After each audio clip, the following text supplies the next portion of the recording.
call me a god. They call me a god. They call me a god. They call me a god. Let's go.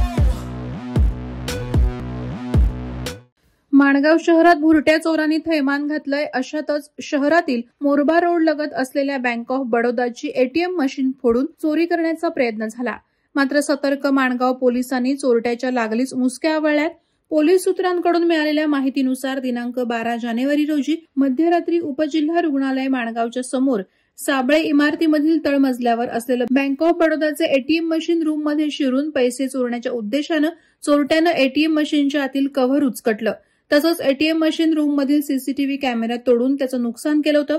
मात्र या गुन्ह्यातील आरोपी सीसीटीव्हीमध्ये कैद झाला होता. एका दिवसातच आरोपीला अटक करण्यात माणगाव पोलिसांना यश आलंय. याबाबत माणगाव पोलीस ठाण्यात गुन्हा दाखल करण्यात आला असून पुढील तपास पोलीस निरीक्षक निवृत्ती बोऱ्हाडे यांच्या मार्गदर्शनाखाली पोलीस सब इन्स्पेक्टर विकास चव्हाण करत आहेत. वादळवारा लाईव्हसाठी प्रमोद जाधव, माणगाव. नवी मुंबई व रायगड जिल्ह्यातील ताज्या बातम्या आणि घडामोडींसाठी सबस्क्राईब करा वादळवारा लाईव्ह चॅनल आणि दाबा बेल आयकॉन.